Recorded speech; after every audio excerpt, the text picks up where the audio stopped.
हाँ जी, मेरे CMA final law के दोस्तों, कैसे आप सारे। स्वागत है आप सब लोगों का आपके अपने यूट्यूब चैनल पे, that is Arjun Chhabra tutorial. दोस्तों, जैसा कि आप सब जानते हैं, लास्ट वाले सेशन में हमने आईसीएमएआई के द्वारा रिलीज की गई एमसीक्यू बैंक में से 120 एमसीक्यू लगा लिए थे, जो कि रेलिवेंट है आपके CMA final law upcoming examination के लिए। यानी कि कमिंग महीने में जो आपका सीएमए फाइनल का लॉ का एग्जामिनेशन होने वाला है, उसके लिए रेलिवेंट है। इस रेलिवेंसी के दो कारण हैं, जैसे कि आप सब जानते हैं। पहली बात तो ये सारे के सारे एमसीक्यू इंस्टीट्यूट ने अपनी मॉड्यूल से ही एक्सट्रैक्ट करके इस क्वेश्चन बैंक में डाले हैं। यानी कि हर चैप्टर के बाद, मॉड्यूल के हर चैप्टर के बाद जो एमसीक्यूज हैं, उन्हीं एमसीक्यू को कॉपी पेस्ट करके एक एमसीक्यू बनाया है, जो कि इंस्टीट्यूट के द्वारा रिलीज किया गया है। यानी कि कौन से एमसीक्यू को उठा के एमसीक्यू बैंक में डालना, ये इंस्टीट्यूट ने डिसाइड करके एक आईसीएमएआई के द्वारा एमसीक्यू बैंक रिलीज की गई है। इस पे टोटल 262 एमसीक्यू हैं दोस्तों। 120 एमसीक्यू हमने लास्ट वाले सेशन में सॉल्व कर लिए थे। बचे हुए जो हैं हम इस क्लास पे सॉल्व करेंगे।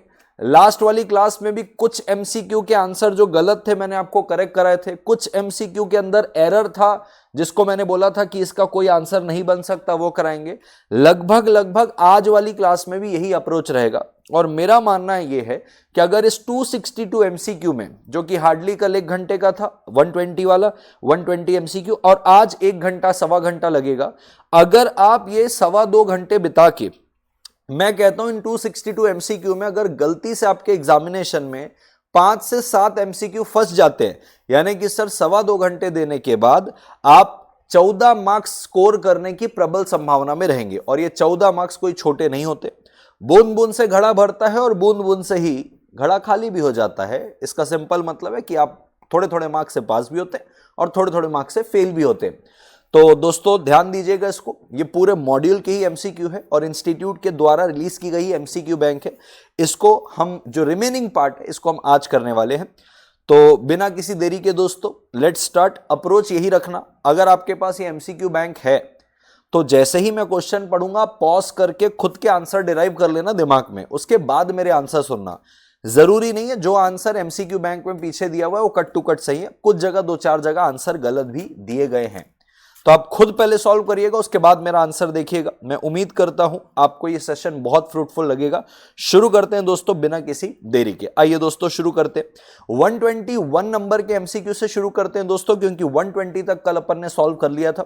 121 कहता है कि जो कॉर्पोरेट गवर्नेंस की प्रैक्टिस है, अब पहले बात तो ये समझना है कि कॉर्पोरेट गवर्नेंस का मतलब क्या है। कंपनी को सही तरीके से चलाने को बोला जाता है कॉर्पोरेट गवर्नेंस। अब सही तरीके के अंदर आ जाता है सबसे पहले लॉ का कंप्लायंस करके, दूसरा समाज को ध्यान पे रखते हुए एथिकल होते हुए, तीसरा आप जो प्रोडक्ट बना रहे हो उसका एनवायरनमेंट में कोई नुकसान ना हो, सस्टेनेबल होना चाहिए। तो जब आप अपनी कंपनी के अंदर सबको साथ में लेके चलते हो, अपने एम्प्लॉइज को, अपने शेयर होल्डर को, समाज के लोगों को, अपने कस्टमर्स को, अपने रॉ मटेरियल सप्लायर को, अपने क्लाइंट को, यानी कि जब आप सबका साथ और सबका विकास चाहते हो, एट लार्ज जब आप काम करते हो एक नए विजन, एक बड़े विजन के साथ, उसको बोलते हैं सही तरीके से कंपनी को चलाना, और सही तरीके को ही बोलते हैं कॉर्पोरेट गवर्नेंस। तो कहते हैं कॉर्पोरेट गवर्नेंस ऑलमोस्ट फॉर्मलाइज्ड हो गया, रेगुलेटेड हो गया है, एक्सेप्टेड हो गया है कि रिजेक्टेड हो गया है। तो भाई एक्सेप्टेड और रिजेक्टेड वाली तो बात आती ही नहीं है, एक्सेप्ट तो करना ही पड़ेगा भैया। कॉर्पोरेट गवर्नेंस, एथिक्स, ये सारी चीजें सिखाई जा रही है। आज तुम ईवी में शिफ्ट हो रहे हो गाड़ियों को लेके, तो भाई साहब एक्सेप्टेड और रिजेक्टेड वाली तो बात नहीं है। फॉर्मली है तो कब से एक्सेप्टेड, मतलब ये ऐसी चीज है इसको एक्सेप्ट और रिजेक्ट करने की जरूरत नहीं होनी चाहिए। फॉर्मलाइज का भी कोई लेना देना नहीं, यानी कि क्या हो गई है, रेगुलेटेड। रेगुलेटेड का मतलब यह है, आप अगर आज एक ऑटोमोबाइल कंपनी हो तो आपके गाड़ी को लॉन्च करने के पहले उसका टेस्ट होता है कि उसकी सेफ्टी कैसी है, वो कितना पॉल्यूशन एमिट कर रही है, एंड सो ऑन। तो यानी कि सबका ध्यान रखा ही जा रहा है ना, रेगुलेट किया ही जा रहा है ना, तो ऑलमोस्ट क्या हो गया, रेगुलेट हो गया। ठीक है sir. Latest committee on corporate governance was, इसमें मैं चाहता हूं आप एक डॉट लगा लेंगे दोस्त। मेरे प्यारे, मैं आपको बताना चाहता हूं, आपके पूरे के पूरे CMA final law ICMAI module के अंदर आपको ये कहीं नहीं दिखेगा कि कॉर्पोरेट गवर्नेंस के ऊपर लेटेस्ट कमेटी कौन सी है। टोटल 4-5 कमेटी के उदाहरण आपको दिए हुए आपके मॉड्यूल के अंदर, जिसमें कुमार मंगलम बिरला कमेटी है, नारायण मूर्ति है, राहुल बजाज कमेटी है, बट इसमें से लेटेस्ट कमेटी कौन सी है ये बताएगी नहीं। इवन लेटेस्ट कमेटी तो कोटक कमेटी है, लेकिन कोटक कमेटी का नाम का जिक्र तक नहीं आपके मॉड्यूल पे। तो इसको थोड़ा सा डॉट मार्क इसलिए करने बोल रहा हूं कि पहली बात तो ऐसे सवाल पूछने नहीं चाहिए, क्योंकि जिसका जिक्र मॉड्यूल के मेन कंटेंट में नहीं है और उसको MCQ में डाल दिया गया चैप्टर के पीछे, मुझे नहीं लगता इस प्रकार के सवाल पूछे जाने चाहिए। बट स्टिल अगर पूछता है तो आपको दिमाग में रखना है कि कोटक कमेटी जो है वो लेटेस्ट कमेटी है आपकी मॉड्यूल के हिसाब से, कॉर्पोरेट गवर्नेंस की latest committee. Ideal implementing agency क्या होती है CSR प्रोजेक्ट की, आपको सबको पता होगा, सेक्शन नंबर 135 के अंदर CSR कवर होता है।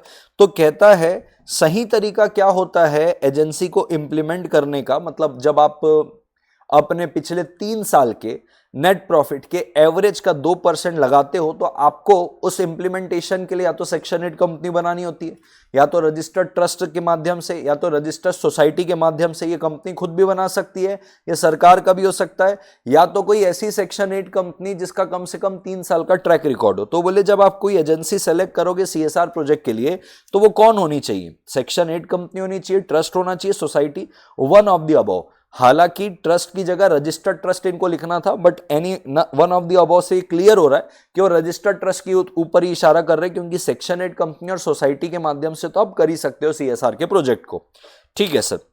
Economic approach to sustainability relates, इस पे भी थोड़ा सा आप डॉट लगाइएगा। आपके इस MCQ बैंक में इसका आंसर गलत हो सकता है। जब भी इकोनॉमिक अप्रोच की अगर बात करते हैं सस्टेनेबिलिटी की, तो इकोनॉमिक अप्रोच में आप प्रॉफिट को इग्नोर नहीं कर सकते।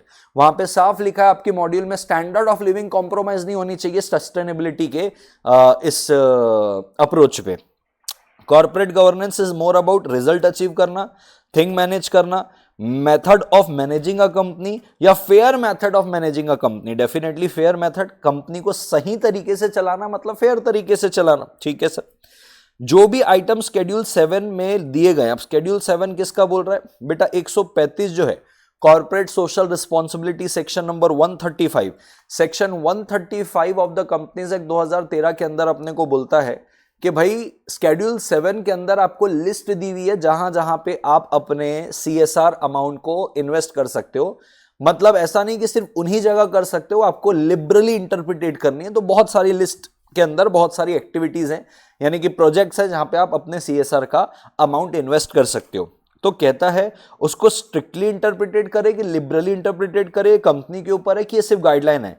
डेफिनेटली आप उसको लिबरली इंटरप्रिटेट करोगे। लिबरली का मतलब ये है, अगर उसमें मैं कहता हूं 25 एक्टिविटी दी हुई है, तो क्या वो सिर्फ 25 एक्टिविटी ही करना CSR एक्टिविटी में आएगा? नहीं भाई साहब, वो आपको उदाहरण के रूप में दी हुई कि आप ये भी कर सकते हो, ये भी कर सकते हो, ये भी कर सकते हो, ये भी कर सकते हो। एग्जाम्पल के तौर पे जैसे उसमें माल न्यूट्रिशन की एक बात है। माल न्यूट्रिशन की बात का मतलब कि भाई कोई लेडी अगर प्रेग्नेंट है, उसको भाई अगर सही तरीके से प्रोटीन खाना पीना नहीं मिल रहा है, तो आप उनके लिए दान पुण्य कर सकते हो, एक एग्जाम्पल के लिए।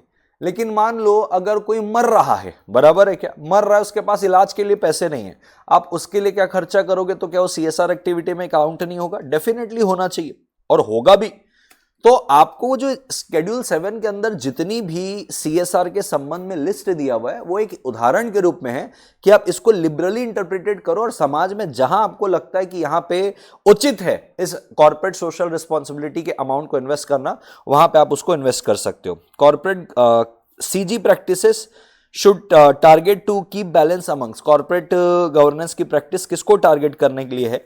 शेयर होल्डर की भलाई के लिए, एम्प्लॉय की भलाई के लिए, सारे एम्प्लॉयर शेयर होल्डर। तो ऑल स्टेक होल्डर जब बोलेंगे तो सबका साथ और सबका विकास आ जाता है। ठीक है सर। जब कंपनी इवेल्युएट करती है कि इंप्लीमेंटिंग एजेंसी, पहला स्टेप उनका क्या होना चाहिए? तो अब ये तो बेटा याद रखने वाली बात है। पहला स्टेप जो है कंपनी का, वो उनके डॉक्यूमेंट को क्या करती है? एग्जामिन करती है। CSR एक्टिविटीज अल्टीमेटली किसके लिए होता है? तो बोलता है CSR एक्टिविटी अल्टीमेटली कंपनी के होता है, गवर्नमेंट के लिए होता है, इंप्लीमेंटिंग एजेंसी के लिए होता है कि बेनिफिशियरी? 100% बेनिफिशियरी के लिए होता है। और बेनिफिशियरी यहां पे कौन है बेटा? सोसाइटी है। यहां पे बेनिफिशियरी कौन है? सोसाइटी है। CSR फंड ऑनगोइंग प्रोजेक्ट के लिए, अब बेटा ये भी याद करने वाली बात है, ऑनगोइंग प्रोजेक्ट हद से हद कितने साल का होता है? 3 साल का होता है। जो क्लॉज 49A है मेरे लाल, 49A पहला मेजर कंप्लायंस है corporate governance by listed companies में, लिस्टिंग एग्रीमेंट है, और ये किसके रिकमेंडेशन में आया था तो मैं बताना चाहता हूं कुमार मंगलम बिरला कमेटी में। अब देखो बेटा, आगे बहुत सारी ऐसी चीज आएगी जिस पे आपकी मेमोरी काम करेगी, लिमिट्स पूछेगा, मेमोरी काम करेगी। अब जैसा ऑनगोइंग प्रोजेक्ट था 3 साल का, अब ये किसने रिकमेंड किया था, इसमें समझाने लायक कुछ नहीं है, तो कुमार मंगलम बिरला कमेटी। कुछ चीजें कॉमन सेंस के बेसिस पे आंसर की जा सकती, बड़े आराम से सुनिएगा। Corporate governance is close to, corporate governance close किसके है? एथिकल कंडक्ट ऑफ बिजनेस, की बिजनेस सही तरीके से चले, बिल्कुल सही बात है। Managerial conduct of business, targeted oriented of business, या नन ऑफ द अबव, तो भैया एथिकल कंडक्ट ऑफ बिजनेस सही तरीके से चलाने का। फॉरेन एंटिटी को आप अपॉइंट नहीं कर सकते सीएसआर प्रोजेक्ट के लिए, भाई सीधी सी बात है। देखो सीएसआर का मतलब क्या है? सीएसआर का मतलब है कि जब तुम इतने बड़े बन गए हो समाज में रह के, तो समाज के लिए भी कुछ 2-4% टक्का का इन्वेस्ट करो। तो भाई जब समाज में पैसे लग रहे हैं तो इस सोसाइटी के अंदर से ही किसी एजेंसी को अपॉइंट करके उसका उद्धार करवाओ ना, यानी कि वो एजेंसी भी कुछ पैसे कमा ले आपके चलते और साथ साथ में वो समाज का भी भला कर दे।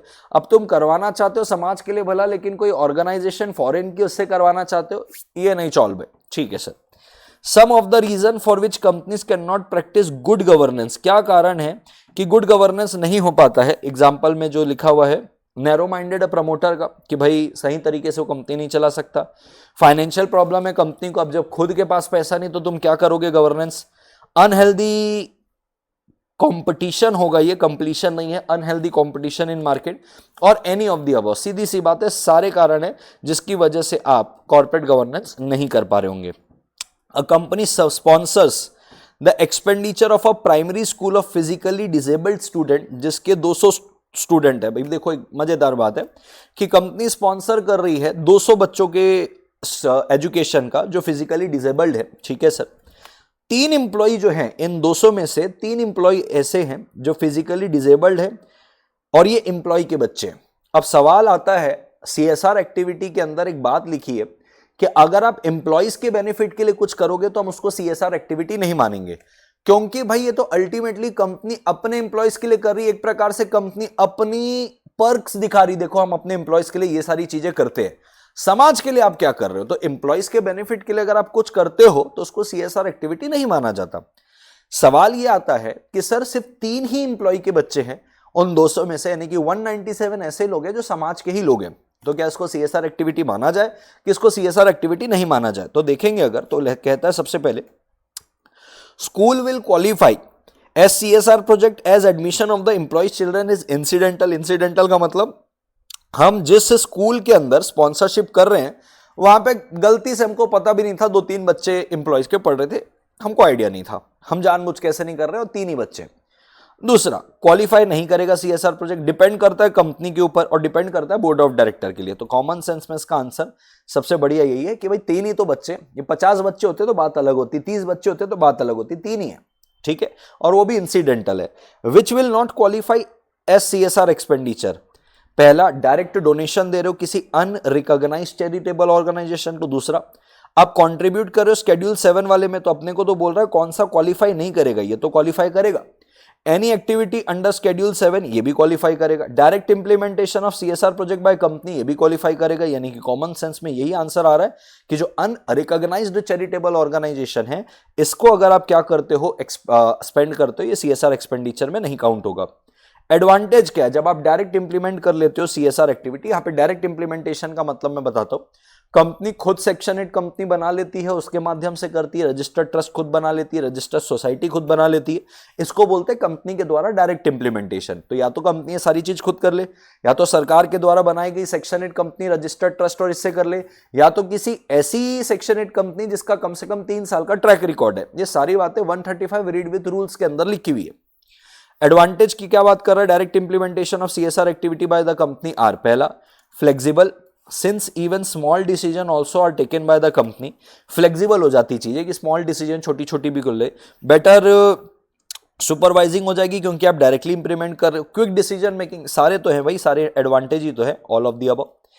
Advantages of third party implementation of CSR project are, जब आप थर्ड पार्टी से यानी कि खुद आप नहीं कर रहे हो तो एक्सपर्टाइज, बेटर सुपरविजन, अनबयास्ड या ऑल ऑफ द अबव। सीधी सी बात है, ऑल ऑफ द अबव, कि भाई एक तो वो लोग एक्सपर्ट है, उनका काम ही है ये करने का। दूसरा, बेटर सुपरविजन होने वाला है, अनबयास्ड रहेंगे। कंपनी रहेगी तो शायद अपने सगे संबंधियों को फेवर करने की कोशिश करेगी, जो इनके रिश्तेदार रहेंगे, जो उनके दोस्त यार रहेंगे, जिनके अच्छे रिलेशन है। बट जब आप किसी थर्ड पार्टी से कराते हो तो अनबयास्ड होकर करेंगे, कोई दिक्कत नहीं है। सीजी रेटिंग, अब यहां पे कॉर्पोरेट गवर्नेंस की रेटिंग की बात कर रहा है, ये कौन करता है? तो हर जगह कॉर्पोरेट रेटिंग जो है ये क्रेडिट रेटिंग एजेंसीज करती है, जो सेबी के साथ रजिस्टर्ड होती है। क्रेडिट रेटिंग एजेंसी का एक बार का ये उल्लेख तब भी आया था जब अपन डिपॉजिट पढ़ रहे थे कि क्रेडिट रेटिंग मैंडेटरी होती है जब पब्लिक कंपनी डिपॉजिट एक्सेप्ट करती, किससे? पब्लिक से। ठीक है सर। ऑडिट कमिटी किससे इंटरेक्ट कर सकती है? स्टैट्यूटरी ऑडिटर से सिर्फ, इंटरनल ऑडिटर से सिर्फ, दोनों से कर सकती है, किसी से भी नहीं। भाई ऑडिट कमिटी दोनों से इंटरेक्ट कर सकती है। Recommendation of audit committee may not be accepted by board of director, ये बात सही है। हैज टू बी एक्सेप्टेड, ये बात बिल्कुल गलत है। और अगर वो एक्सेप्ट नहीं करते हैं तो बोर्ड को रीजन रिकॉर्ड करना पड़ेगा, ये सबसे एब्सोल्यूट है। ऑडिट कमिटी के जो रिकमेंडेशन है वो बोर्ड ऑफ डायरेक्टर बाउंड नहीं है कि उनको मानना ही पड़ेगा। प्रोसेस क्या होती है मैं एक बार आपको बता देता हूं, ये 177 के अंदर है, ताकि और कोई सवाल आए तो आपको बन पाए। 177 की प्रोसेस ये है कि आपकी कंपनी में ऑडिट कमिटी अगर है तो ऑडिट कमिटी ऑडिटर का नाम और उसका रेम्युनरेशन रिकमेंड करेगी बोर्ड ऑफ डायरेक्टर को। बोर्ड ऑफ डायरेक्टर को अगर वो रिकमेंडेशन अच्छा लगता है, वो रिकमेंडेशन फॉरवर्ड कर देंगे मेंबर्स को जनरल मीटिंग में, फिर वो समझेंगे। बोर्ड ऑफ डायरेक्टर को अगर ये रिकमेंडेशन अच्छा नहीं लगता तो बोर्ड ऑफ डायरेक्टर वापस से ये भेज देते हैं इनको रिव्यू करने के लिए ऑडिट कमेटी को, कि भाई ऑडिट कमेटी हमको आपका ये सुझाव पसंद नहीं आया, आप इसको रिकंसिडर करो। बोर्ड रिकंसिडर करता है तो बहुत अच्छी बात है, दूसरा नाम सजेस्ट करेगा, फिर वही कहानी इनके पास आएगा, पसंद आया तो ठीक, नहीं आया तो वापस। अब अगर ऑडिट कमेटी को जब रिकंसिडर करने के लिए बोर्ड ऑफ डायरेक्टर ने भेजा और ऑडिट कमेटी बोलती नहीं भैया हमारे हिसाब से तो यही बंदा है, तुमको यही रिकमेंडेशन समझ में आ रहा तो ठीक है, नहीं तो कोई दिक्कत नहीं है। अब बोर्ड ऑफ डायरेक्टर को अगर ये बंदा पसंद नहीं, क्योंकि इनने पहले ही मना किया था, तो ये अपने रीजन रिकॉर्ड कर लेंगे कि क्यों हमको ये ऑडिटर पसंद नहीं है। और ये रीजन रिकॉर्ड करने के बाद अपनी तरफ से बोर्ड ऑफ डायरेक्टर अपनी तरफ से एक ऑडिटर रिकमेंड करते हैं किसको? मेंबर्स को। तो जब भी आप उनका रिकमेंडेशन एक्सेप्ट नहीं कर रहे हो तो आपको क्या करना पड़ेगा? रीजन रिकॉर्ड करना पड़ेगा। ठीक है सर। अब कहता है इसमें से कौन सा एडवांटेज है फैमिली बिजनेस का? अब मैं बताना चाहता हूं मेरे लाल, इसको भी आप डॉट मार्क कर लो। पूरे मॉड्यूल पे कहीं पे भी आपको ये नहीं बताया कि फैमिली बिजनेस के एडवांटेज में क्या आएंगे। स्टाफ रिक्रूटमेंट, पहला raising fund from for growth, ownership versus management और डीप इनसाइट इन इंडस्ट्री। आपके एमसीक्यू बैंक के हिसाब से ये आंसर इनने दिया है। बट आप मुझे ये बताइए कि क्या भाई अगर कोई फैमिली बिजनेस नहीं होगा तो क्या नॉन फैमिली बिजनेस को क्या इंडस्ट्री की डीप इनसाइट नहीं रहती क्या? आजकल सबकी रिसर्च टीम बैठी रहती है, सारे आउटसोर्स वाली टीम बैठी रहती है, कुछ भी आंसर इसमें मेरे को लगाइए। एक तो पहली बात, इसका कोई कॉन्टेक्स्ट नहीं दिया है मॉड्यूल के अंदर, ऐसे कई एमसीक्यू हैं जिसका कोई कॉन्टेक्स्ट नहीं दिया हुआ है। तो एनीवेज ज्यादा उस पर मैं डिस्कशन नहीं करना चाहता, ये सही आंसर मॉड्यूल के क्वेश्चन बैंक के आंसर के हिसाब से दिया हुआ है, तो बट मुझे वो आंसर में इतना लॉजिक नहीं दिख रहा है। ठीक है सर। मैक्सिमम डेज क्या रहते हैं जब आपको इशू ओपन रखना रहता है? तो 10 दिन का मैक्सिमम रहता है। और आईपीओ के वक्त इशूअर के पास क्या होना चाहिए? डेफिनेटली डेजिग्नेटेड कंप्लायंस ऑफिसर होना चाहिए। फिर आता है विच of the following do not require prospects. Actually मैं प्रोस्पेक्टस बोलना चाह रहा था। राइट इशू में, बोनस इशू में, आईपीओ पे और एफपीओ पे किस पे आपको प्रोस्पेक्टस नहीं लगता है? तो भाई बोनस इशू पे आपको प्रोस्पेक्टस नहीं लगता है। मिनिमम फेस वैल्यू शेयर्स की कितनी होती है? कम से कम 1 रुपये होनी चाहिए। टेक ओवर का मतलब क्या होता है? जब भाई टेक ओवर का मतलब जब आप सामने वाले की कंपनी के मैनेजमेंट में कंट्रोल ले लो। पर्पस ऑफ सेबी क्या है? सेबी का पर्पस क्या है? पहला, इंटरेस्ट को प्रोटेक्ट करना इन्वेस्टर के। दूसरा, प्रमोट करना डेवलपमेंट ऑफ सिक्योरिटी मार्केट। तीसरा, रेगुलेट करना सिक्योरिटी मार्केट। सारे ही पर्पस है। सेबी को आप कौन सी बॉडी बोल सकते हो? क्या वो क्वासी लेजिस्लेटिव है? 100% है। सेबी रेगुलेशन कौन बनाता है? सेबी बनाती है। दूसरा, क्वासी जुडिशियल है, बिल्कुल, थोड़ा सा कहीं ना कहीं जुडिशरी वाला रोल भी प्ले करती है। एग्जीक्यूटिव भी, हाँ, जब रेगुलेट कर रही है मार्केट को और जो गलत इंसान है उसके ऊपर पेनल्टी लग रही है तो एग्जीक्यूटिव भी। क्वासी ऑफिशियल नहीं है क्योंकि क्वासी ऑफिशियल जैसा कोई टर्म ही नहीं होता। ठीक है sir. For the appointment, reappointment, remuneration and removal of a director of a banking company. Banking company के डायरेक्टर को अपॉइंट, रीअपॉइंट, उसके रेम्युनरेशन और रिमूवल के अगर काम करना है तो आपको किससे अप्रूवल लेनी पड़ेगी? भाई पूरा बैंकिंग रेगुलेशन एक्ट को रेगुलेट करने के लिए कौन है? आरबीआई है। तो आरबीआई की ही आपको क्या लेनी पड़ेगी भैया? अप्रूवल लेनी पड़ेगी। कंपटीशन एक्ट ने किसको रिप्लेस किया? कंपनीज एक्ट को तो रिप्लेस किया नहीं है। कंज्यूमर प्रोटेक्शन एक्ट आज भी है, नन हो नहीं सकता। एमआरटीपी एक्ट, ये मोनोपोली वाला एक्ट था, मतलब मोनोपोली को जो प्रिवेंट करता था, इसको रिप्लेस किया है। Turnover threshold for individual company operating in India in combination. अब बेटा ये आपको याद करने वाली चीज ही रहेगी। इस पे आता है 8,000 करोड़। इस पे से कौन सा ऑब्जेक्टिव नहीं है सीसीआई का? तो कंपटीशन कमीशन ऑफ इंडिया का ऑब्जेक्टिव क्या है भाई? कंज्यूमर के इंटरेस्ट को प्रोटेक्ट करना, कंपटीशन को प्रमोट करना, एंटी कॉम्पिटिटिव एग्रीमेंट को वॉइड डिक्लेयर करना। पहला आता है स्टार्टअप प्रमोट करना, ये घंटा नहीं है इसका काम। प्रमोट और सस्टेन करना कंपटीशन, ये इनका काम है। बट अपने को ये नहीं बताना इनका काम क्या है, हमको बताना इनका काम क्या नहीं है। तीसरा protect the interest of consumer, ये काम है। एंटी कॉम्पिटिटिव प्रैक्टिसेस, ये भी काम है। तो इसमें से क्या ऑब्जेक्टिव नहीं है? ये स्टार्टअप को प्रमोट करने का काम इनका नहीं। स्टार्टअप को प्रमोट करने के लिए और भी बहुत सारी चीजें बनी हुई है। सेल कर रहे हो प्रोडक्ट को कॉस्ट के नीचे, तो इसको क्या बोलते हैं? प्रीडेटरी प्राइसिंग बोलते हैं। ठीक है सर। मैं 155 में मूव ऑन करता हूं मेरे प्यारे। 155 कहता है the asset based to up to $, इतना in case of group having presence out of India shall not be required to take CCI approval. Again ये याद करने वाली चीज है बेटा, 4 बिलियन इसका आंसर है। इसमें से कौन सा अनफेयर कंपटीशन का टाइप नहीं है? कि भाई इन चारों में से कोई एक हरकत ऐसी है जो अनफेयर नहीं है। पहला कॉल्यूसिव प्राइस फिक्सिंग, आपस में सब मिलके प्राइस फिक्स कर रहे हो, कहीं ना कहीं कंपटीशन खत्म कर रहे हो। दूसरा बैरियर क्रिएट कर रहे हो एंट्री के लिए किसी ना किसी के लिए। बैरियर क्रिएट करने का मतलब क्या है? एक प्रकार से आप बोल दो ना, कार्टेल बोलते हैं इसको। जैसे सपोज करिए हम जहां पे इंडस्ट्री में काम कर रहे हैं प्रेस्टीज पॉइंट में, मान लो कोई नया प्लेयर उठ के आना चाह रहा है। नया प्लेयर उठ के आना चाह रहा है भाई, फाइनल की फीस रखेगा मान लो 25,000। सब मिलके जो 10-10 साल पुराने प्लेयर है मिलके कहते चलो हम 10,000 में दे देते हैं। जानबूझ के 10,000 फीस इसलिए की क्योंकि वो 10,000 वो नहीं कर सकता, तो अभी अभी आया है। हम बहुत पुराने, हमारे पास फ्री रिजर्व, हम 10,000 में दे देंगे, इसके पास कोई क्लास ही नहीं लगाएगा। कार्टेल बनाए, तुम्हारे लिए बैरियर क्रिएट कर लिए, तुम आने से पहले ही उखड़ के फेंक गए। ठीक है।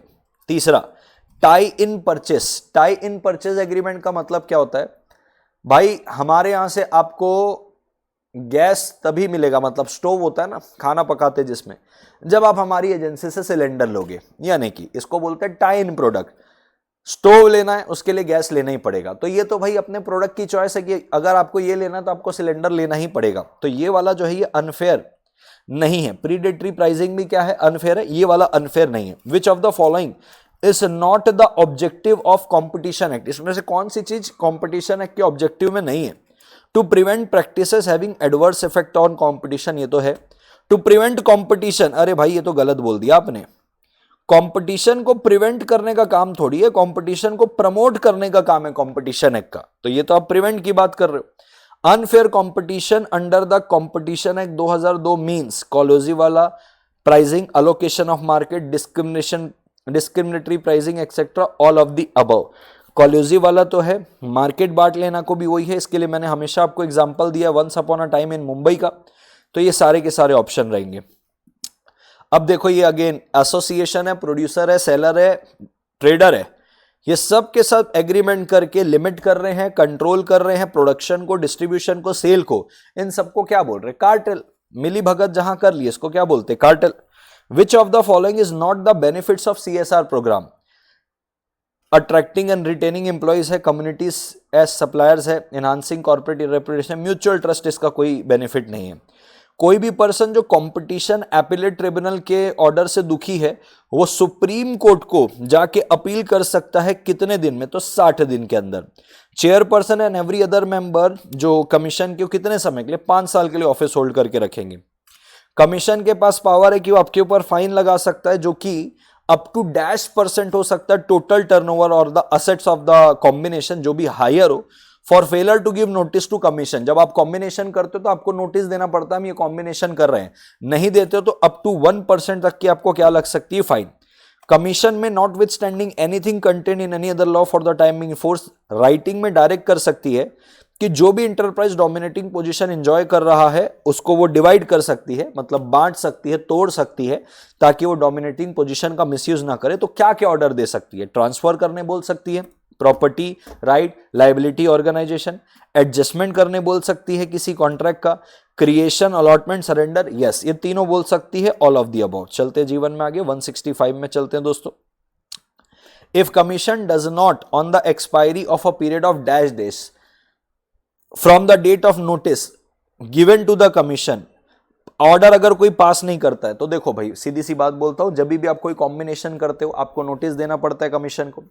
अगर कमीशन की तरफ से 210 दिन के अंदर कोई भी रिप्लाई नहीं आता तो माना जाता है कि कमीशन ने आपके कॉम्बिनेशन को अप्रूव कर दिया। ठीक है सर। ऑटोमेटिक रूट से का मतलब क्या होता है कि आपको किसी की अप्रूवल नहीं लगेगी, ना तो सेंट्रल गवर्नमेंट की ना तो आरबीआई की। Investment in market securities FFI are to be registered, किसके साथ रजिस्टर होंगे एफएफआई, आप ही बताइए मुझे। कहता अगर करना है तो भैया मार्केट की बात आ रही तो सेबी के पास।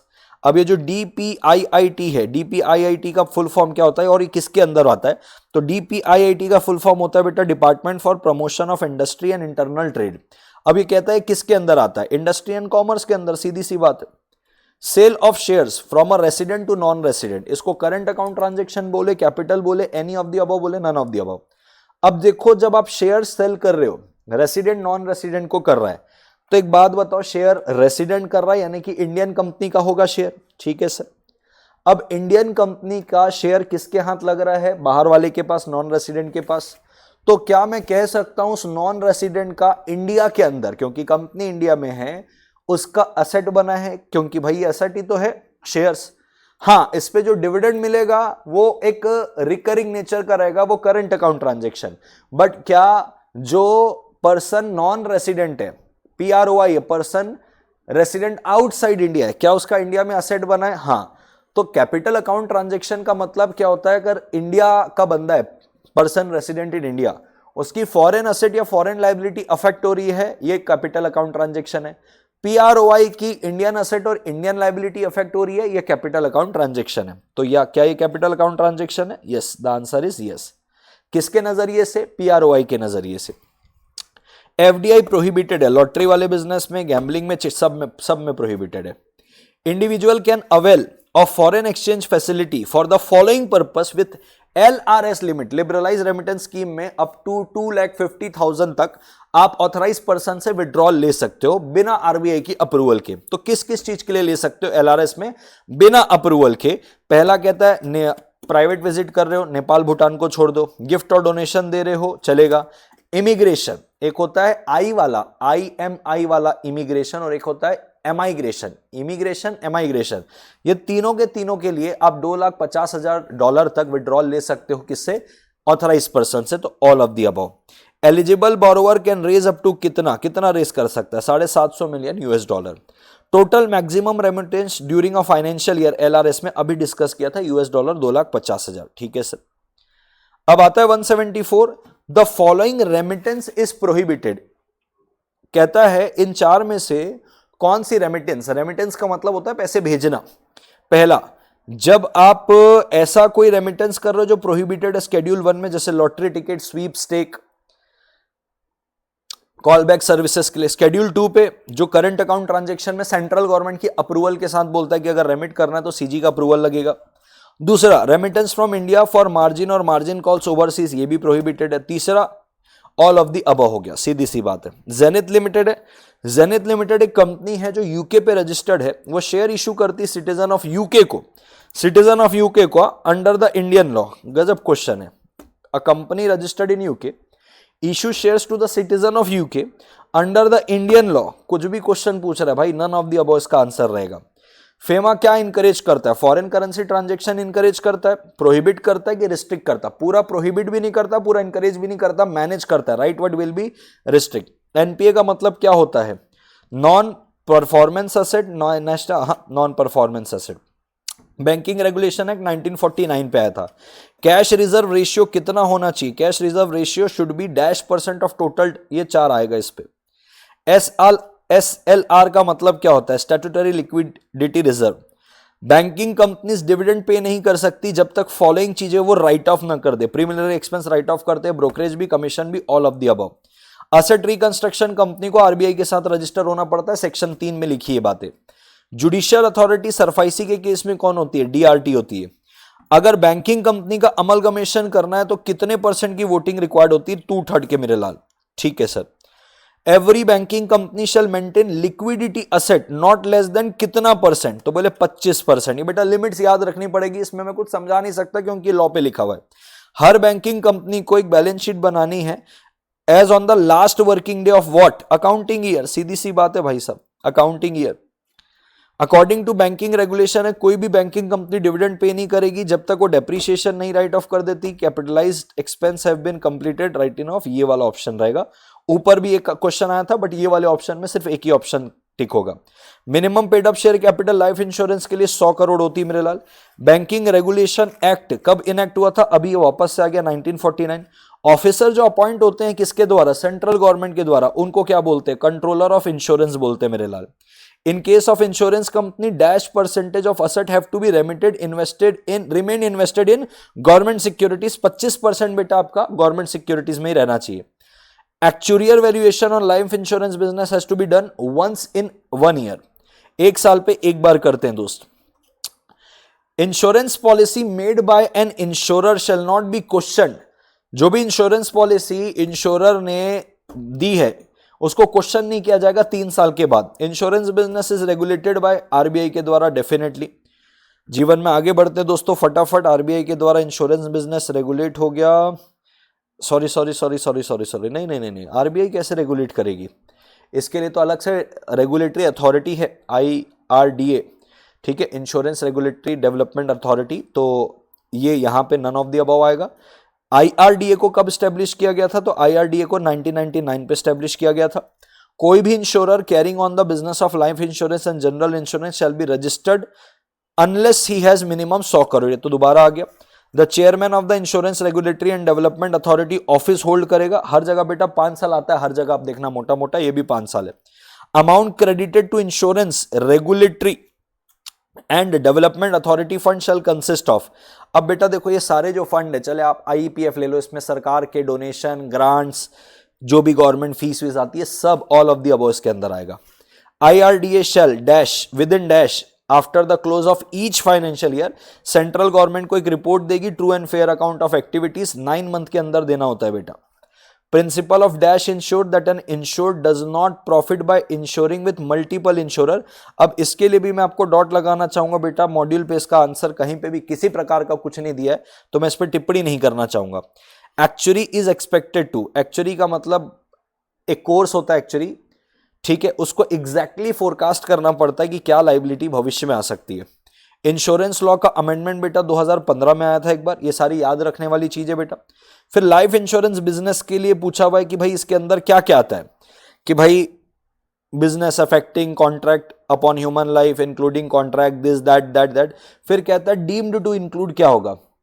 जो डिजेबल है उनको इंडेमनीफाई करना, एन्यूटी देना ह्यूमन लाइफ में, सुपर एन्यूएशन करना, ये सारी की सारी चीजें कवर होती है।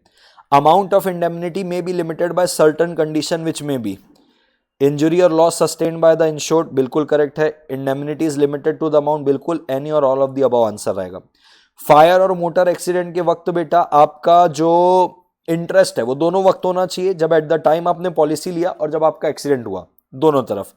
NSIC का मतलब क्या होता है? National small industries corporation. अगर कोई यूनिट इन्वेस्ट करती है प्लांट एंड इक्विपमेंट में ऑफ ₹55 करोड़, भाई ये कुछ भी नहीं है, ना ये माइक्रो है, ना तो स्मॉल है, ना तो ये मीडियम है, ठीक है सर।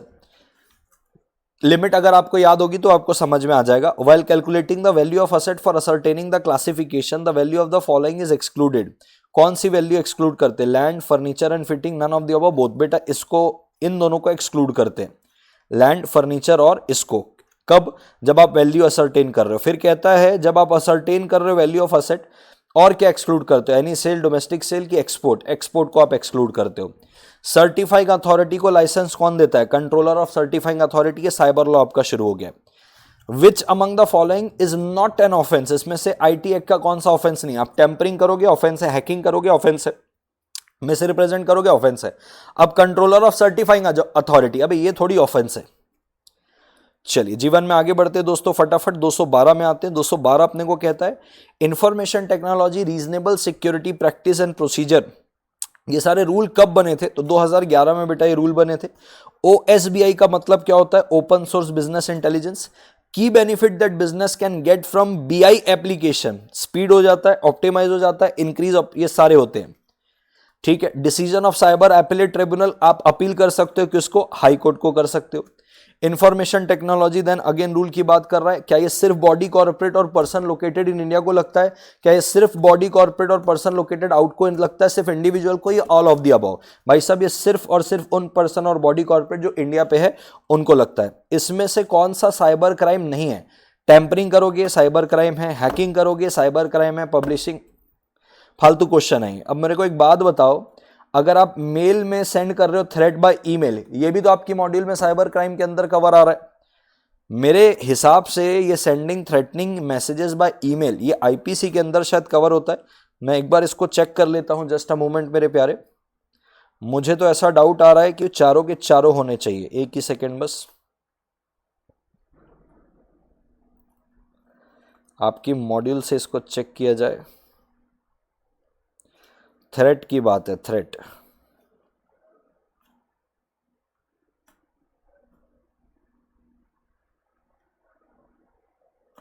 ये देखो, threat, threatening a person with fear for their lifes और lifes of their families through the use of computer network email, ये भी तो साइबर क्राइम है मेरे भाई, ठीक है। तो अभी चारों ऑप्शन दे दियो, तो चारों के चारों ऑप्शन में अब पूछ रहे हो कौन सा नहीं है तो चारों ही कहां से आंसर करें अपन? Which of the following is not an cyber offence to public? इसमें पब्लिक को कौन सा वो नहीं है? टेररिज्म पब्लिक के लिए है, वॉरफेयर पब्लिक के लिए, पायरेसी पब्लिक के लिए, डेटा अल्ट्रेशन से पब्लिक को कोई फर्क नहीं पड़ता, ठीक है। Access someone's computer without the right of authorisation of the owner and does not disturb, alter, misuse और डैमेज डेटा और system by using website internet connection, इसको क्या बोलते हैं? स्क्वैटिंग, वेंडलिज्म, हैकिंग या ट्रेसपास बोलते हैं? इसको ट्रेसपास बोलते हैं बेटा। मतलब आप किसी भी की भी प्रॉपर्टी पे बिना इजाजत के लिए जा रहे हो तो उसको ट्रेसपास बोलते हैं। 220 में चलते हैं दोस्तों। Every reporting entity shall maintain record of transaction more than 10 lakh का, all series integrated transaction below 10 lakh का, ऑल ट्रांजेक्शन रिसिप्ट 10 लाख, भाई सबका बनाना पड़ेगा मेरी जानकारी में, बिल्कुल। FIU का मतलब क्या होता है? FIU का मतलब होता है financial intelligence unit. In part B of the schedule offences involve a value of कितना? 15 लाख, 50 लाख, 75 लाख, 1 करोड़, ये मेंशन है। STR का मतलब क्या होता है? Special suspicious trade report, special trade is a suspicious transaction report, ठीक है। Regarding authority shall send the KYC data to central registry, कितने दिन के अंदर बेटा? 10 दिन के अंदर। मनी लॉन्ड्रिंग में इलीगल फंड को जब आप फाइनेंशियल मार्केट में उतारते हो उसको क्या बोलते हैं मेरे लाल? प्लेसमेंट बोलते हैं। द केसेस अंडर PMLA कहां चलते हैं? स्पेशल डेजिग्नेटेड कोर्ट में चलते हैं। 220 MCQ था दोस्तों, 220 के 220 MCQ हो गए। मैं बताना चाहता हूं लास्ट के जितने भी MCQ जहां पे फुल फॉर्म पूछ रहा है, जहां पे लिमिट पूछ रहा है, बेटा ये याद करने वाली बात है। अगर कंसेप्चुअली अगर आपको चीजें एक बार भी अगर आपने ढंग से पढ़ी है, ये आपको सारी चीजें आराम से बन जाएगी। मैं उम्मीद करता हूं दोस्तों यहां तक आके मेरा उम्मीद है कि 262 MCQ में अगर 7 MCQ 8 MCQ भी आ जाते हैं तो आपके 30 मार्क्स में से आधे मार्क्स तो यहां से सिक्योर हो जाएंगे। रेस्ट आपके कॉमन सेंस के ऊपर भी डिपेंड करता है, आप किस तरीके से क्लास की हो उसके ऊपर भी डिपेंड करता है, क्योंकि MCQ से बेहतर चीजें कोई नहीं हो सकती। जहां पे 4 ऑप्शन दिए और आपने एक बार नजर से भी चीजों को निकाली हुई है ना, तो आपको वो MCQ बनेगा।